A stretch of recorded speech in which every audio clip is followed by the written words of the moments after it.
Ketua Mahkamah Konstitusi Anwar Usman mengatakan negara demokrasi berdasarkan atas hukum merupakan dampak dari paradigma konstitusi yang menganut paham demokrasi sekaligus nomokrasi.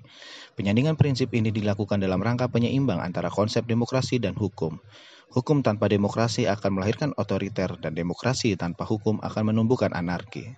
Hal tersebut dikatakan Ketua MK saat menyampaikan ceramah kunci dalam pembukaan kegiatan bimbingan teknis hukum acara penanganan perkara perselisihan hasil pemilihan gubernur, bupati, wali kota tahun 2020 pada Selasa 10 November 2020 secara virtual.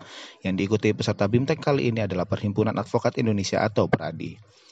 Ketua MK di hadapan 363 orang peserta BIMTEK menjelaskan amandemen Undang-Undang Dasar 1945 pada periode 1999 telah membawa dampak luas dalam sistem demokrasi dan ketatanegaraan Indonesia.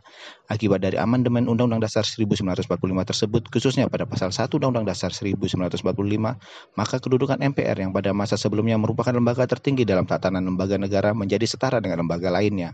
Selanjutnya Anwar mengatakan kedaulatan tertinggi dikembalikan pada rakyat khususnya dalam pemilihan presiden secara langsung. Adanya perubahan ini pun berimplikasi pada pemilihan kepala daerah yang semula dipilih oleh DPRD pada masing-masing tingkatan, kemudian dilakukan pula pemilihannya secara langsung.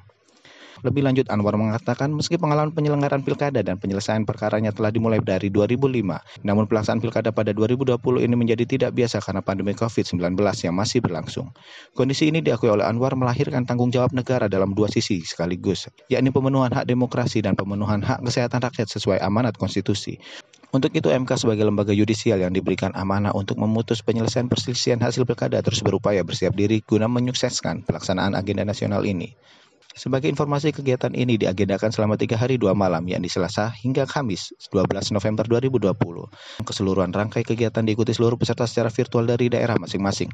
Dalam kegiatan ini, para peserta akan disuguhi berbagai materi terkait hukum acara dari pakar dan praktisi berpengalaman dari MK, bermula dari hakim konstitusi, panitera muda, panitera pengganti, hingga peneliti. Selain itu, para peserta juga akan dibimbing secara jarak jauh untuk membuat dan memformulasikan bentuk permohonan perkara yang menjadi pokok materi dalam hukum acara di MK saat pengajuan penanganan perkara perselisihan hasil pemilihan gubernur, bupati, wali kota tahun 2020 mendatang. Panji Erawan, Agung Sumarna, MK TV News melaporkan.